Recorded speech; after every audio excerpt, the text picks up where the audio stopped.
biggest end of smuggling while simultaneously competing at the highest levels of motorsport. The stress you talk about, the pressure. Do you look back on all of that craziness as a positive or a negative or just what was? No, I'm an optimistic guy. When I do look back on it, I just look like that was the times that I was in. I kind of live life to the fullest and try to enjoy each moment. And, you know, we create our destiny. And unfortunately, all the stuff that I was doing caught up with me. And I had to go away for the 27 years, but I'm back now. And it's an amazing things that are happening. Hey folks, welcome to the podcast. This week's episode is brought to you in part by HelloFresh. You know HelloFresh. It's that service that sends you farm fresh, pre-portioned ingredients and seasonal recipes right to your door. You can skip trips to the grocery store and count on HelloFresh to make home cooking easy, fun, and affordable. That's why it's America's #1 meal kit. I love HelloFresh because it's still cooking. It's not like they send you meals and you just reheat them in the microwave and it feels like you're eating leftovers. That would suck. I love cooking delicious food, and I love trying new recipes. But what I don't like are any of the other things involved in that. I hate figuring out what to make. I hate buying big jars of spices that I'm only going to use for this one recipe and letting them go to waste. I hate having to buy all these big things of vegetables and proteins when I'm only cooking for my wife. HelloFresh solves all those problems. Skip the grocery store. Skip figuring out, flipping through recipe books, what am I going to make? Skip buying big jars of spices and supplies and sauces only to make one meal. HelloFresh will handle all that. You go to their website. They've got 55 plus weekly options. You click. From fit and wholesome, family friendly, veggie, or the chef specials. That means the super flavor ones. And then they send you pre-portioned ingredients, right? You prep the vegetables, but the seasons, the spices, the sauces, they're all in packets with the right amount. So you never have to waste any food. It all goes in the pot. And then 20-minute meals, 30 minutes or less, that's about right. And you've got a delicious dinner. The recipe cards are on these beautiful color, easy to read. I keep those cards. That way, if I ever want to make the recipe again, multiply it up for a party, I've got those cards, super easy to read. Need another reason? HelloFresh is 72% cheaper than dining in a restaurant and even cheaper than grocery shopping. That's money back in your pocket, folks. I love it, and I eat with it when I'm at home. Now, here's what you do. Go to HelloFresh.com/SmokingTire16 and use code SmokingTire16 for 16 free meals across 7 boxes and 3 free gifts. Right? HelloFresh.com/SmokingTire16, code SmokingTire16 for 16 free meals across 7 boxes and 3 free gifts. Okay? Okay. HelloFresh is America's #1 meal kit. We're also brought to you in part today by Off the Record. You need Off the Record, folks. You need it. You can get the app or you can go to the website, but trust me, you need it. Tickets are not about safety.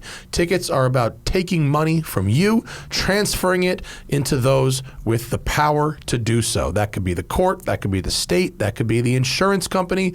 More likely, it's all of the above. If you plead guilty to a ticket, there's fees, administration fees. There's your insurance premiums are going to go up, not just once, but for a couple of years.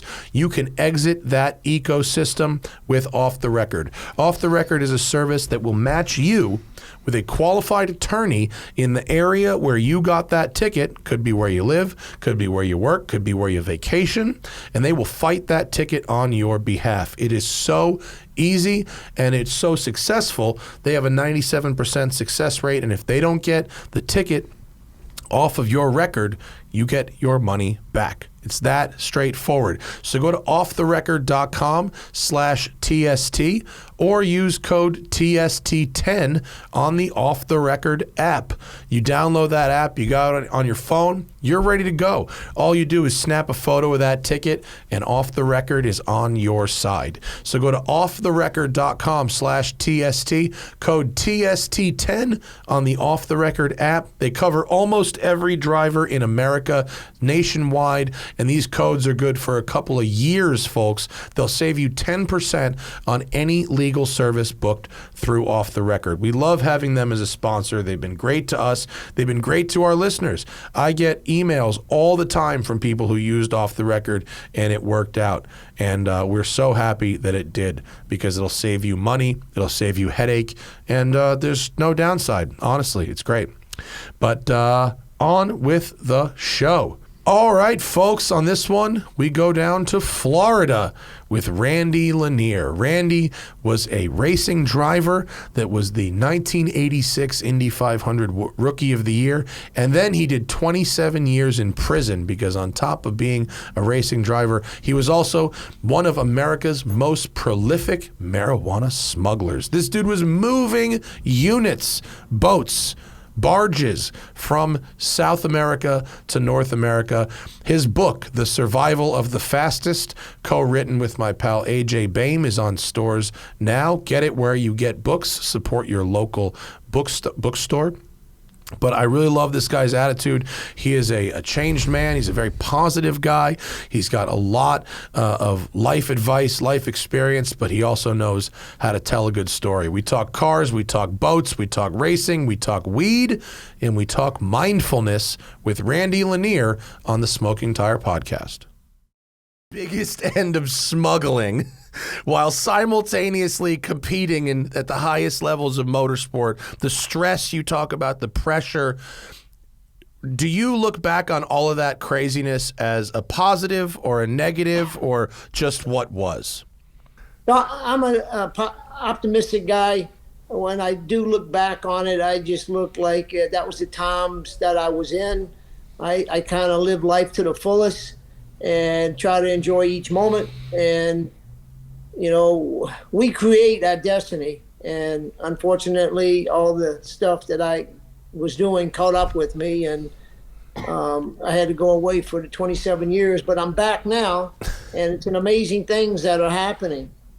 In terms of the legalization of weed and stuff like that, and the fact that it's finally caught up to you? Well, in terms of legalization, in terms of the cannabis industry, globally, people are getting educated and understanding that this plant is a plant that can heal in many ways, not only us as individuals, but it can help heal the planet. So I just, for instance, in March, the state of New Jersey awarded me a social equity cultivation license. Oh. It's huge. So now I can grow weed legally in the state of New Jersey. Oh, that's very interesting. Does the social equity, is that because you were formerly incarcerated for weed-related crimes? Is that the equity part of it? Yeah, so that's the equity part of it. The social equity is people that's been impacted by the war on drugs. A lot of states are starting to come to realization that the war on drugs has been a complete failure, because actually, Matt, it's just a war against our own citizens. I completely agree. I completely agree. I tell you, it's really sad that so many families have been separated for this cannabis plant, for a plant. Yeah. And it makes no sense to me. Now they give me a license to cultivate and sell legally. Yeah. And I appreciate it, and I'm really grateful that they do. But I'm here to kind of talk about there's still a lot of our brothers and sisters currently incarcerated for the plant. Yeah, well, we're here in Los Angeles, where it's been, first medical and then legal for a while. California sort of did, at least in America, did lead the way on that. And, at the same time, people are still in prison for weed. We at this show were sponsored by a weed company, reading advertising for weed, while people are locked up for it. So It's a crazy situation that we're in, that they can't just go, like, they can't back down. They can't go, you know what, we were wrong and these people shouldn't be there, and let's well, I guess in New Jersey they can, right? Because you can grow it. Yeah, they're starting to make headway with understanding. They creating impact zones, not only social equity license, but zones that have been impacted in the community that can use some help with this new industry, the cannabis industry. Mm-hmm. And so we're making headways there, but we've still got a lot of work to do, Matt. There's sure.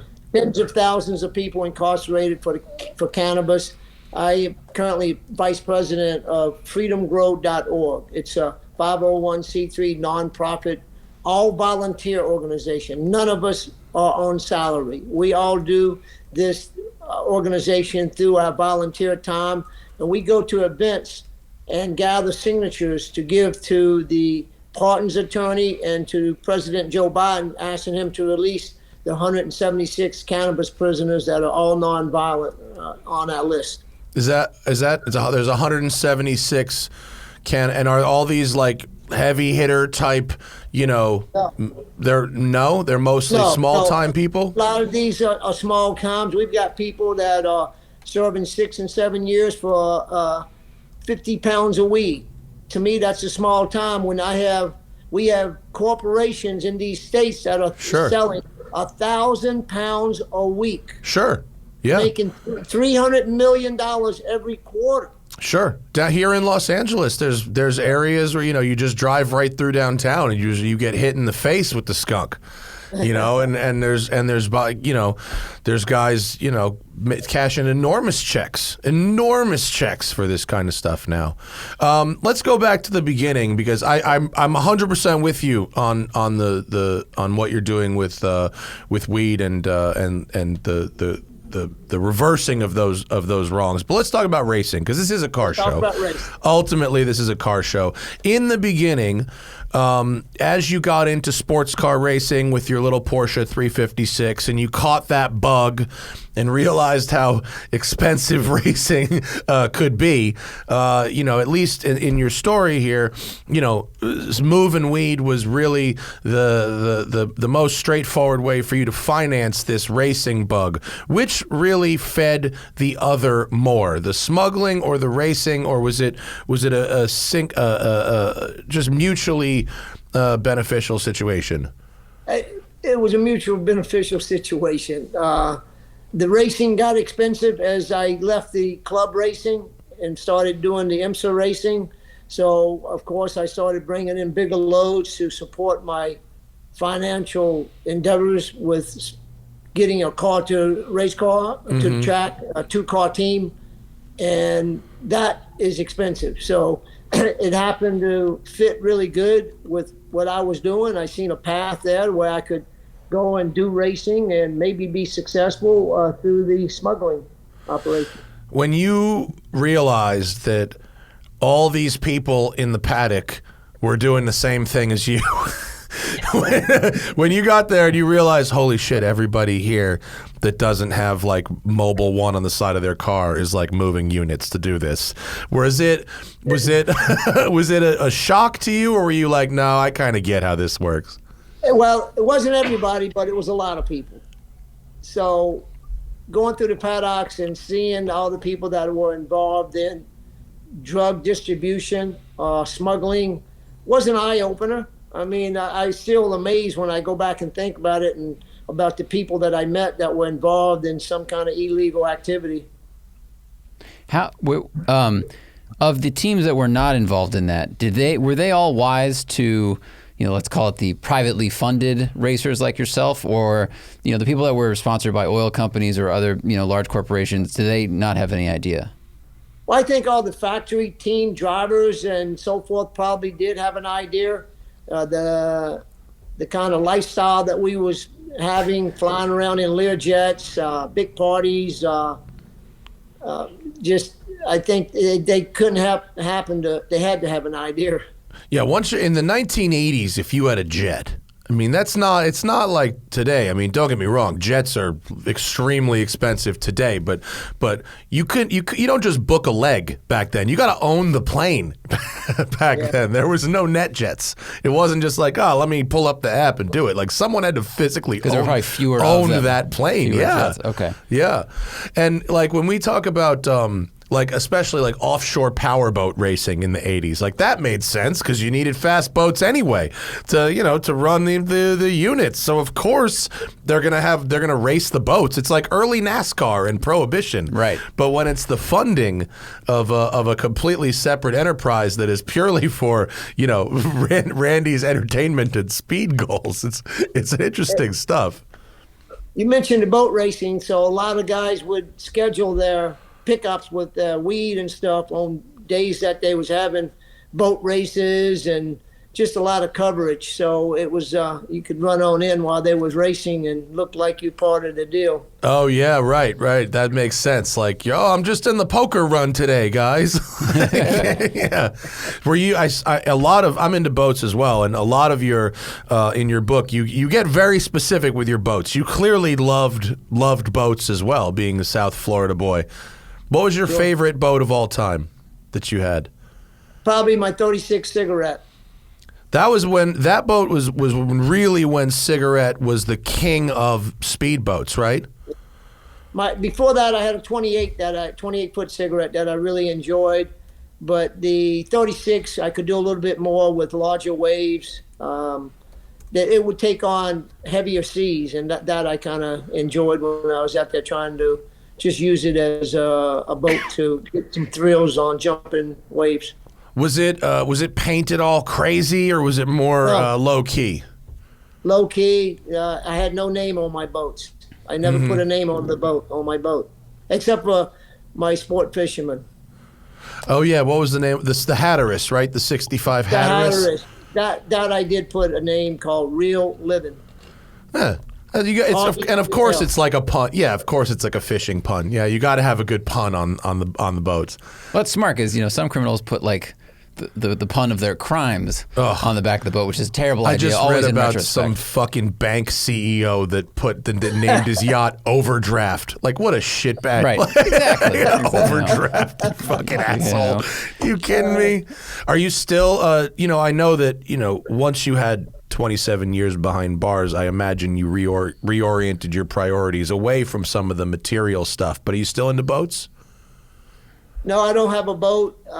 Some of my friends do, and we occasionally go out and get lobsters and just enjoy the weather here in South Florida. So I don't have a boat, but I still enjoy going out on them, especially taking my grandkids. In the days in the 80s and late 70s and early 80s when you were really doing a lot of international, how stressful was it to travel to these international places kind of in the jungle and really, going to meet these guys to purchase heavy weights? It seems like such a stressful thing to be doing where if you go missing, no one's ever going to find you. Being involved in the black market, the underground of smuggling, that's a lot of stress. Especially when you go down to Colombia and South America. But I was in my 30s, and I was kind of full of it, adrenaline seeker type guy. So to me, it was an adventure. When you're 29, 30 years old, and you're hiking up in the mountains and doing stuff like that, it's a little bit different than it would be to this day at my age. But anyway, I loved it. It was exciting, and it was like thrilling. Yeah. Thrill. Your whole, from starting your first load to prison, how long was that actual time period? It's not very long, right? You talking about the run I had? Yeah, like your first run to going to jail. How long a time period was that? About as long as my racing career. It was only like 4 or 5 years, right? It wasn't very long. Yeah. Short-lived. Yeah. Yeah. My load started getting extravagantly big in 1982, and I got pinched in 1987. But so your racing career and skill level also ascended that quickly. Is that correct? Like what? Yeah. What was your level of racing? You know, when you started smuggling, and then how quickly did it ascend? Well, my level of racing picked up in 1982 when I started smuggling my own loads, and that's when I picked up a ride at Daytona and Le Mans with a BB512 Ferrari team. Preston Hinn owned the team, and he invited me after Daytona. I went to Le Mans, and at that same year, I brought in 3 loads of my own that year. He just did it in one sentence, but there's a few chapters in the book about this, and it is. I mean, the way he got, really right place, right time. A driver got sick or had to drop out, and homie always had his helmet. He was ready to go. It was always bring your helmet if you're going to Daytona, and a bag of cash. Bag of money. Whenever I go to Daytona, actually even right now, whenever I go to a track, I have my gear in the trunk of my car. An opportunity presents itself. For the last few years, up until COVID of 2020, I'd been a high-performance driving instructor in a Corvette school here in Florida. So that was pretty cool. I've been enjoying doing that at Daytona, Miami, Homestead Speedway, and Sebring. Well, you started racing, for someone who got to Indy, you started racing as an adult. You weren't a kid in karts and stuff like that. You really started with buying that first Porsche 356, and that was your first racing experience, right? That was my first racing experience, going to Sebring, getting my license, and showing up at the track. Never raced a race before, and winning my first race. It was wow. Yeah, there's natural talent there. Wow. Yeah, really. It got the bug in me, and then I just started traveling up and down the East Coast, Charlotte, Savannah, West Palm Beach, Texas Motor Speedway, whatever tracks I could find. West Palm Beach was my home track. Do you think that if you got your ass handed to you in that first race, if you crashed out or finished dead last, that your life might have turned out way differently instead of winning? Yeah, very well. That's like my first load went really smooth, and I thought that was easy. Same with my first race. I ended up winning the race. I qualified in the rear, ended up winning the race, and that became like a high bar for me to continue to keep set. So who knows? It ended up being what it was, and I know I thoroughly love every time I get in a race car. Since I've been out of prison, I've gotten in 5 races, and in AER, American Endurance Racing. Can't say it enough. I had a lot of fun with those cars, some BMW M3s, and just great fun. And I love the camaraderie with those guys at the American Endurance Racing. And I did a couple of SCCA races, and I had some success there, a couple of seconds. I think I did 5 races, AER and SCCA, both of them together. So yeah, I race AER myself, and it's a great organization, and it's a lot of fun. I've had so much fun doing those endurance races. I love it. It's a team sport. It's really I think racing is more fun as a team sport than as an individual sport, for sure. Oh, it's absolutely, because it takes a village, it takes a team. Yeah. And each time you do a little success, it's a great feeling sharing that with others. When you, it's interesting, a thing about racing, and same with smuggling. If a victory comes easy, you kind of seek the next thing, and also you get used to certain, whether it's a speed in a race car, a lap time, or a top speed that you get comfortable with, or whether it's an amount of money or the weight of a load, you just get used to that. That becomes normal, and you keep escalating and escalating. And with cars, it was escalating to IndyCar over the course of just 5 years. And with the loads, it went from a cigarette boat to, I'm going to turn a barge into a cargo carrier, for weed. I mean, where did you think that if you didn't get busted, that could end? I mean, where did you think about where that could go, or was it just more? No, I thought it could go to winning the Indianapolis 500s, where I thought it could go. So, I was, after I had been wanting to race Indy, and first year I raced there, I knew in the back of my mind that someday I was going to win this race. And if smuggling was the way that I was going to have to get it done, I'll do it and get it done. But that was a short-lived time period in my life. And took a big bite out of me after I got pinched and received a life sentence. Yeah. What was it when you found yourself on the track with people, because it was only 5 years, so the people that were racing the 500 were the people that when you first started racing, those folks are still there. It's not like you were a kid and everyone had retired and it's new drivers. You were competing against the legends that you read about just a few years ago. How surreal was that, or did you not even have time to think about it?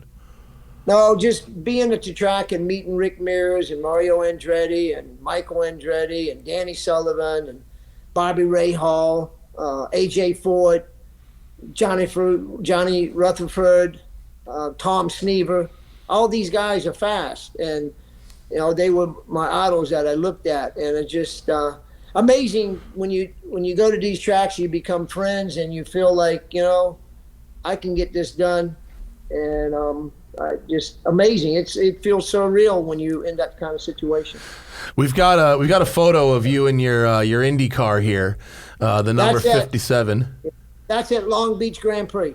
Oh yeah, right around the corner from us. And I see there's a few sponsor stickers on the car. How many of these sponsors were legitimate companies, and how many were either fronts or? The Apache Powerboats was my co-defendant, and I just put his boat company on my car, so that wasn't pulling any income. But like Valvoline would give us oil, and STP would give us products. All the little stickers would give us products, and the Southwest, I can't see what that is, but Southwest Paving Company. Southwest Paving. Yeah, that was a friend of a friend in California, and that didn't bring in anything either. We was just putting his name on there. Yeah, you got to make it look like someone's paying for this with a very small sticker. It's just you. Yeah. I mean, vinyl was different back then. The Apache Powerboats one is interesting. That company is still around. Yeah, that one got sold. The company, my co-defendant owned it, and it got sold off. Yeah, but the brand still exists. Was there ever a sense from you that, like, you didn't belong there because of how you were paying for racing? I know you said there were other teams like that. Did you guys feel like the odd misfits in this field that's usually funded by like banking and cigarettes and alcohol and legal else? Drugs. It was founded by legal drugs. As I say that, I realize how silly that is. But at the time, it was like, this is really illegal. But I felt like I fit in because it's a racetrack. And the object is to go around the track as fast as you can. So whether or not or how we got there, to me, was a little irrelevant, because it all comes to getting around the track and getting lap times that's as good as anybody else's. So when you go there and you have confidence in yourself that you can get around this racetrack as fast as anybody, it gives you a little advantage if you're really super confident. If you're not confident, you're not going to perform at your highest level.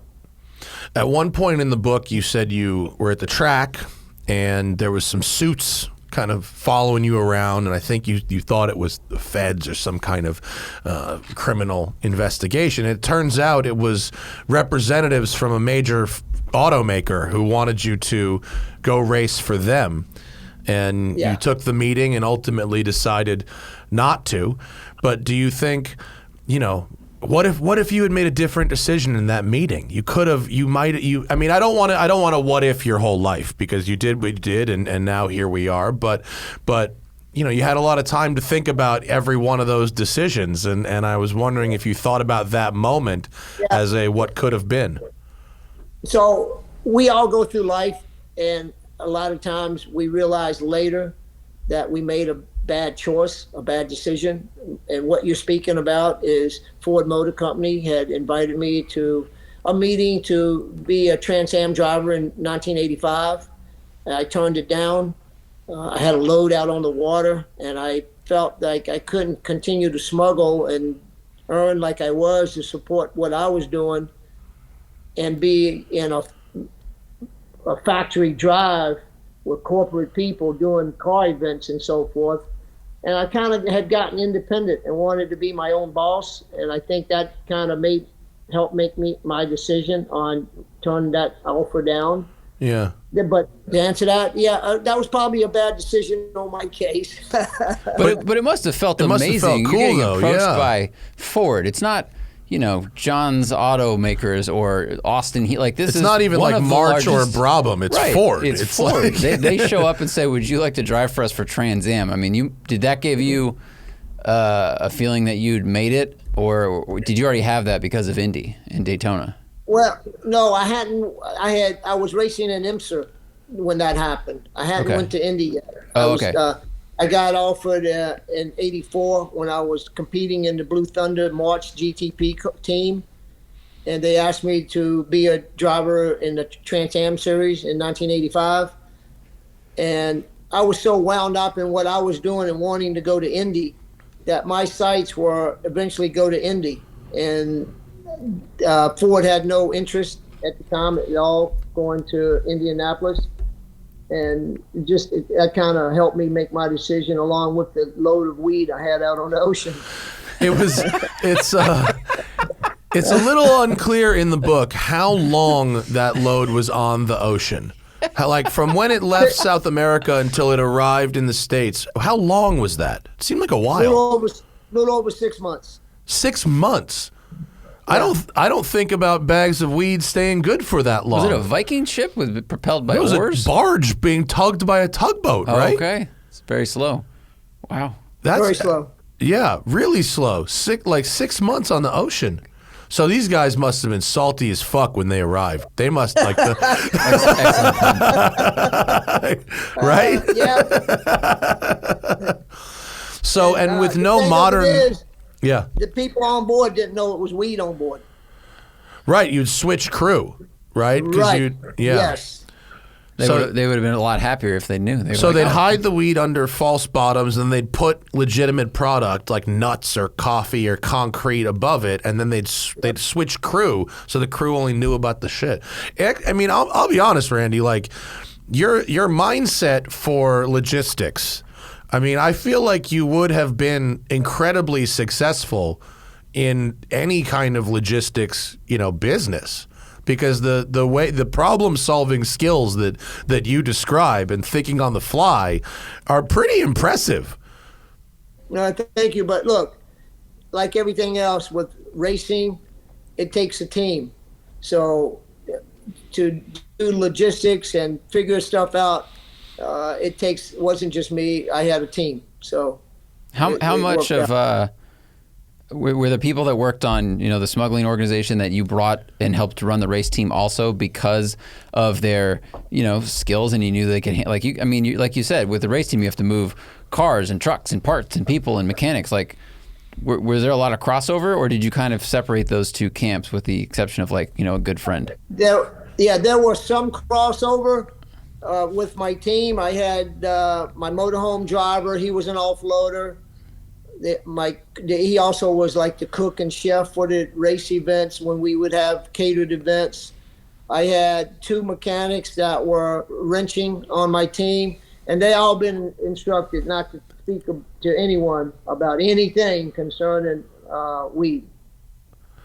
I imagine that would be a stressful situation to because you talk about in the book a lot is balancing multiple lives. Your racing life is here, but then you got to leave the track and go deal with the load, and then there's the family life, and then there's other stuff, and that stress of turning off this and turning on that, and then how did that impact you at the time? Was it just adrenaline and stress all the time, and then you'd crash out?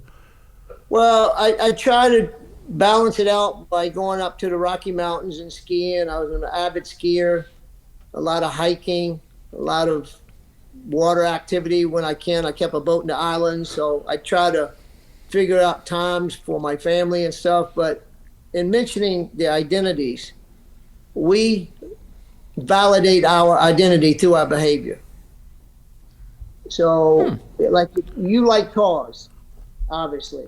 You got a podcast, you talk about cars. Mm-hmm. So, you validate your identity by talking about cars because you like cars.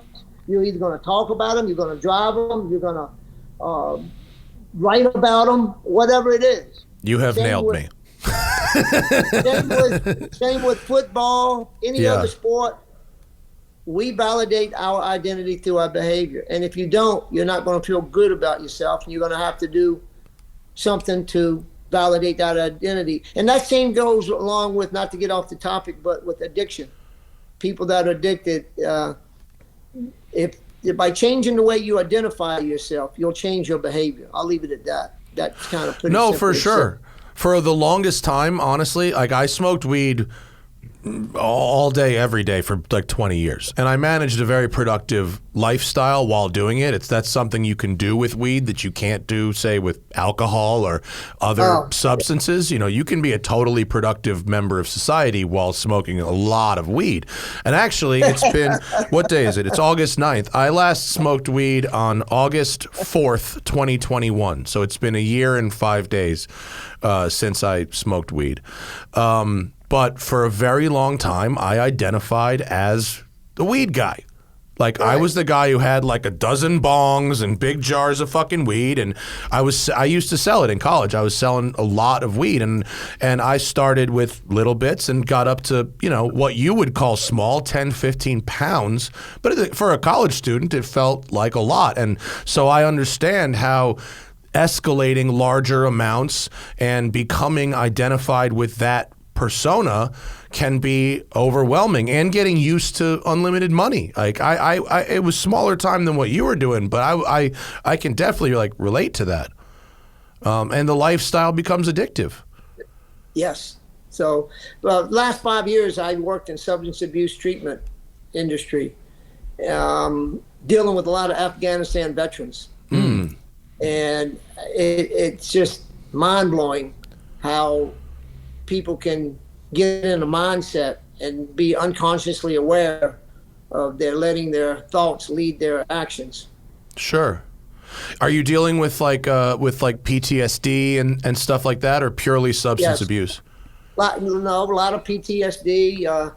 I've been blessed. I come out of prison after 3 decades and got a job teaching meditation at the beach at sunrise to these Afghanistan veterans and other substance abuse treatment clients. You became something of a counselor in prison as well, right? Yeah, this is amazing. Situations, circumstances, and struggles and hardships often bring us to a point to where we find purpose in our life. And one of the purposes that I like to tell my family that we all have on this journey that we on is being the purpose of being of service to others. And it goes a long way when you realize that it plays a big part throughout your whole journey. And a lot of people ask me, well, how do you know what your purpose is? I can't find my purpose. And my answer to that is just look at what breaks your heart and you'll find your purpose. Did you feel like, I mean, now I can see that you value being in service to others in terms of being someone to lean on emotionally as a counselor or as a meditation instructor, or someone who was a suicide crisis responder, because in prison you talked about being someone who was like watching over people who were on suicide warning. But at the time... Did you fall asleep during Epstein's situation? At the time, did you know when you were moving units, did you also tell yourself that you were doing it for your family and to take care of your crew and all those people, and did you bend that version of the truth at the time, and now you see the real truth of it? You talking about when I was smuggling? Yeah, like when you were smuggling, did you tell yourself, well, I'm doing it for my family and I'm doing it for these guys who work for me and they all need me, they're all counting on me, in that way, as opposed to the way that you see being needed and wanted now? Yeah, I didn't really try to explain to my inner self why I was doing it. I kind of figured out why I was doing it. It was financially rewarding, and I think the thrill of it all and the adventure of putting together these operations is quite thrilling. Yeah.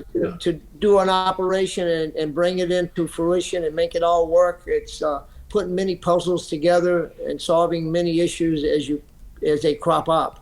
And financially, it was very rewarding. And then getting to the racetrack, it was like the icing on the cake. Yeah. When you say it over and over in the book, you said it here that, a plant, the idea that a plant is illegal is pretty ridiculous. And you're not the only person who's said that. Other people have said that, whether they're talking about cannabis or mushrooms, psilocybin, same thing. What about now that you're in the industry, what about these concentrates and stuff where a chemical process is applied to the plant? Do you put that on the same level as the coca plant and cocaine, or do you still think about it as cannabis? Absolutely not. It's cannabis. If it's oil from a cannabis plant, it's oil from a cannabis plant. That's all it is. They've got solventless oil. They've got extraction isolates. I myself don't partake in any other than the flower. I don't vape. I don't do the extracts. As far as the gummies go and stuff, I think if that's your boat and that floats it good, better than smoking, fine. But a lot of these people that use cannabis, it took us a lot of education and decades to realize that this stuff is medicine. It really is. If used properly, you'll find an avenue of medicine that can help you with from anxiety to depression to post-traumatic stress disorder to cancer, the seizures, numerous things that this plant works for and helps. So I don't do the cartridges or the vapes. I smoke the flower. How surprised were you by the strength of the plant when you got out of prison? Did you go, holy shit, they have really figured this one out? Yeah, these hybrid plants, a lot more THC, but it's not in the THC. I think the public has been fed some misinformation. It's not all about the high levels of THC, and I think we could do a better job in that industry because it's more about the terpenes than the THC. I agree. When I started, I'm a horsepower guy, and so when they started advertising on 27%, 32%, 35% THC, I guess a call came in from Randy. I started getting on that train, being like, I need the 35%, and that's how I ended up having anxiety attacks. I just found this TikTok account. This woman works at a dispensary, and she breaks down the different terpenes really like in 2 minutes, and like how each of those has a different effect on you, from like munchies to anxiety to energy to all these things, and it's really cool stuff to learn about. Yeah. Look, some of my distributors always ask me to haul loads in my race tractor trailer. Well, I refuse. I said, no, not mixing it up with racing. Yeah, no, that's I can see how tempting it would be for someone to ask that, especially because there was such an overlap with the offshore power boating world. That's the power. I mean, he gets into the powerboat stuff in the book, but the powerboat side of it is really crazy because that whole industry came up on this money. I mean, that's who was buying these things. Because it fueled the research and development, I imagine, right? And we talked about the Don Aronow story before, and Randy, you were pretty tight with Don, yeah? I like Don. He was a friend, and it's sad to see how his life turned out.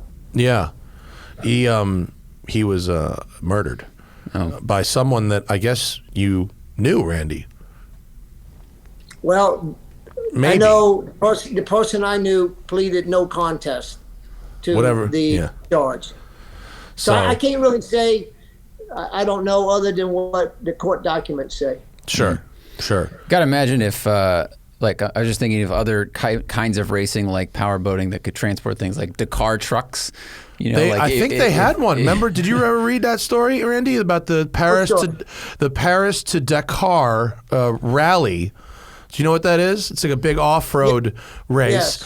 and Yes, someone who a smuggler entered a truck in the race that was full of drugs. Oh my God! And yeah, look at this fucking thing. 800 keys. He's gonna pull it up for you, Randy. 800 kilos of coke in a fake Dakar rally truck, and they ran it in the race. Wait, Isn't that crazy? did they run this with a Red Bull banner? Yeah. They made No it. They made it fucking look way. like an actual race truck. Isn't that insane? And 50 grand in cash, which if you've got 800 keys, 50 grand in cash is not. Imagine if they were doing not all well that in the much. race and they're calling and Red Bull's like, we don't have 3 trucks. What are you talking about? Isn't that wild? Oh yeah, my they could have God. won. They could have won the race and not passed inspection. Dude, and if they start hitting the product, they don't even need to stop and sleep. They're good. That's crazy, right? Yeah, That that's is funny. insane. The vehicle had been totally transformed to adapt it to its supposed participation in the competition of the sport truck, with publicity and logos of the event painted all over the side. Provided the vehicle with necessary tactical and logistical material, including the official uniform of the competition. That is fucking wild. Honestly, good for you guys. That's amazing. Sometimes you got to applaud the creativity, right? Supplying for Ibiza. Yeah. Oh, for Ibiza? For Oh, Ibiza. yeah. The race ends in Ibiza? I mean, of course. hey, rich people and racing, they go hand in hand, right? That's crazy. Well, Randy, I hilarious. know you've got another call in a couple minutes, and I love the book, but let's end it on, not your book, and there's other great books and stories about this era. There's films, and it's weird how we glamorize the adventures, and but the end result is often not that great. Nope. You seem happy. You seem like you're in a good place right now, and you're working to right some wrongs, and I definitely appreciate that, as well as that you're in the legal game, as it were. Yeah. What do you see as the biggest takeaway from your book, The Survival of the Fastest, that someone could get out of it by reading it? Well, I think you really look through it, all through my pages. There's little messages in there, if you look for them, about being of service to others and helping others. And we have amazing gifts, all of us. Everyone on this planet has gifts. We have a gift to be the observer and witness of our own thoughts and emotions. Oh, have you read But The we Power also- of Now? That sounds like The We Power also- of Now. We also have the gift to be not only the witness of our thoughts, but we can change our experiences of any situation. If it's bad, a hardship, chronic pain, financial deals, life in prison, we have the ability to change that experience just by changing our perception. And that's kind of what I figured out while I was in the joint, that, you know what, I'm okay right here in this 7 by 10 foot cell. I spent 7 years in solitary confinement out of 27. Whoa. So it gave me a lot of time to contemplate and think and understand that, you know what, I can even make this a good spot to be in, or I can be miserable. So changing your experience just by changing your perception, look at it from a different angle, and you'll change your experience.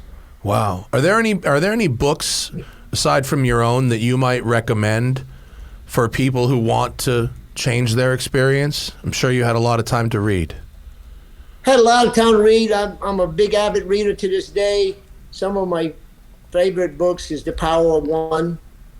It's about a boxer in South Africa in prison, but he goes through a lot of struggles and stuff. And there's a book I really like called Shanaram. Shanaram? Shanaram. Okay. I'm going to check that out. I like Shanaram. I like to About read too. 1,000 I'll take a pages. Randy Lanier recommendation. Shanaram you'll love. It's a long book. My book was originally going to be about 1,000 pages, but it didn't turn out. I'm going to make a second book later on because. Yeah. Why sell one when you could sell two, buddy? Now we're talking. Well, I had so many stories they wouldn't fit into this one book. So we're good. Well, it is a great book. It's out now. You can get it where you get books. Survival of the Fastest, Randy Lanier with AJ Baim, and AJ is an excellent co-author. His other books are amazing as well, and he writes with me at Road and Track. I work with AJ at Road and Track. Matt, we're having an amazing run. Just in 4 days, the book was a #1 bestseller in automotive racing. Oh, that's awesome! Congratulations, that rules. It came out on Monday, and by Friday, it was the #1 bestseller in automotive racing books. Well, so that is the coolest. Let's sell some more of them. Go get it Selling wherever you get amazing. books. I just inked the deal for a full feature film based on the book. There you go, buddy. Now we're talking. That'll be quite a movie. Do you get to audition? Let's look at this photo. Who do we have here? Who would play Randy based on this photo, Zach? Who do you want to play you, Randy? Well, I don't know who I want, but I know someone that has stepped up asking to do that. It's an actor called Jeremy Pibbins. I would now that could be interesting. That could be very interesting. I like it. I'm just looking at this picture of you on the cover here. Looks a bit like John Cusack. I could. There's a little Cusack here. Yeah. Now that could be interesting. I can't wait to see that. And there's also the little mini doc about you called the Bad Sports series, which I found to be very interesting as well. If you can't read the book for some reason, check out Need for Weed as part of the Bad Sports series, which is a fun little. It's on Netflix. Fun. You know, it's a well-made mini doc that does cover the basics of what's in the book. Randy, thank you very much for your time, sir. Matt, and on the Need for Weed documentary, that series Bad Sport got nominated for a Sports Emmy. Oh, and cool. Tom Brady beat us out. Oh, fuck Tom Brady. He wins everything. Sucks. Well, if I'm putting together an AER team, I think I know who we need to get on board. Yeah. You want to come to a race, buddy? That'd be great. Call me up. All right. I'll send the Learjet. Thank you very much, sir. Bye. I appreciate your time. Thanks a See lot. ya. Okay, bye. We have a jet? Fuck no. But you know what I'm thinking? Two Bears Racing. Oh, Two Bears Racing could use a fucking 1986 Indy 500 Rookie of the Year, could it not? Yeah. You're like, hey, Tommy Buns, I got a fucking idea for you. Is he from Florida or? Yeah, he's Florida. Okay, him and Bert would have stories get along great. Yeah, that'd be hilarious. Give me a fucking shoe. Yeah. Holy shit. Yeah. Dude was fast, man. I mean, his ascent, 5 years. Yeah. That's really incredible. Well, you know what he did? He put the fucking work in. I mean, in the book, he talks about practice. He put in. He had natural ability for sure. Mm-hmm. You don't, but even before his first race, like he breezed over it real quick. But like before in between buying the car and his first race, he did 100 practice days. Wow. He practiced a lot, and so it was seat time. Really, yeah, tons of seat time, and then he would go. And he would buy, he had all the fucking money in the world. So he'd buy the best engines. He'd buy the best cars. He didn't give a fuck. He'd go, yeah, I flew over to England and I'd buy 10 Cosworth V8s, for $70,000 each. So he almost had factory support plus, but he also was just writing checks. But he was also putting the time in to really level up. It's just incredible that you can go with that kind of practice, like dedication, you can level up that quickly. Yeah, that's amazing. Yeah, I mean, he had the best instructors, the best equipment, and he wasn't that successful in IndyCar. His IndyCar career was only okay, but IndyCar is a pretty extreme example. In sports cars, he was pretty successful. His Blue Thunder team that he talked about, they won a bunch of shit. He beat Derek Bell.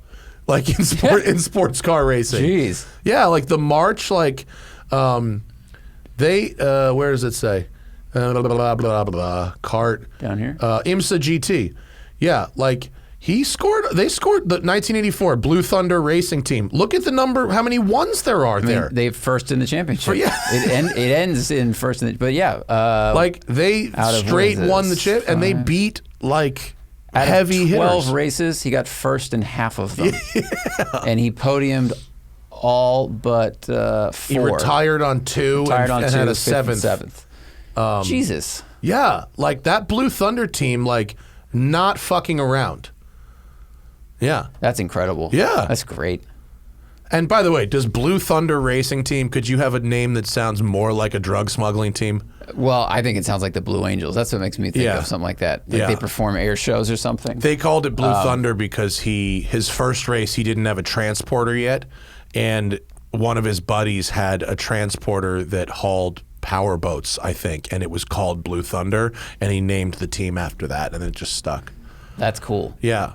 I mean, it's wild how like zen he is now, though. You know, I guess 27 years in prison. Well, I mean, he was dealing marijuana, which is a fairly zen substance compared to some of the others you could sell. Yeah. But so I mean, I don't know if that's who he was before, the prison sentence, and then he just it also got perfected, much like the racing. Like if you have time in jail and you read and think, and I think what's uplifting is there are people that seem to make prison time very productive, and I know that I don't know how rough prison is. I bet it's really terrible. Yeah. But like he said, the fact that he was able to change his perspective and then come out of there with kind of a new idea of what life can be, and it seemed like he used the time well and is pretty successful afterwards. Is really good. Yeah, and now he can be like the face of like a legal weed company. And grow legally because of someone's smart idea of policy. Right. That people who are negatively impacted by the war on drugs should now be given a hand in the legal production of those same drugs. Yeah, we need a lot more of that. That's like real logical. Yeah, they just got to let the rest of the people out that were in jail for marijuana. Yeah. Well, it's good that I want to go back and find that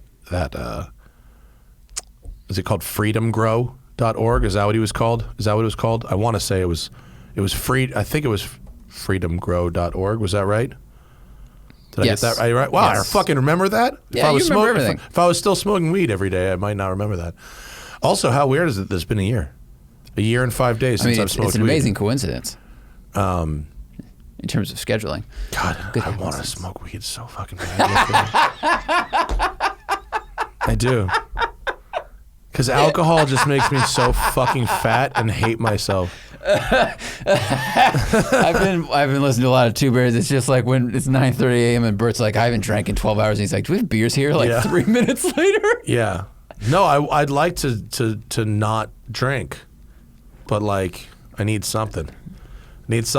Well, you can change your perspective and find meditation or something else. I tried. I thought for a long time the microdosing was really making a difference, and now that I am drinking a little more, I'm not like crazy drinking, but I'm drinking a little more, and I'm still doing the microdosing. I don't think it was that. I think it was placebo and not drinking alcohol. Oh.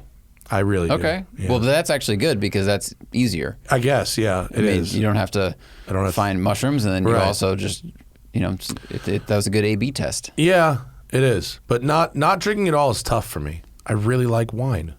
It's like I'm not like drinking alone. I'm not like chugging fucking liquor, but I like a couple glasses of wine at dinner, and if I have one, it's real easy for one to become 4 or 5. Something that I've I think read about is like the weight gain that usually comes from drinking. For a lot of people, it actually just comes from your defenses get knocked down in terms of what your plan is for a diet. It's like you don't get the munchies, you no longer have the discipline. Yeah. So like you said, you have one drink and then that wall goes down, the discipline, you're like, well, I'm already in, I'm already in the cookie bag. I'm gonna eat all the wine bottle's open. I might as well just have I'm not gonna cork it back up, I just feel so bad. Like even when I drink red wine, I basically get hungover while I'm drinking it. Yeah. And that stops me from having I've really calmed it down unless it's a very special occasion or special bottle of wine or something. I did that for like a month, and then it kind of slipped a little bit. White wine, delicious, refreshing.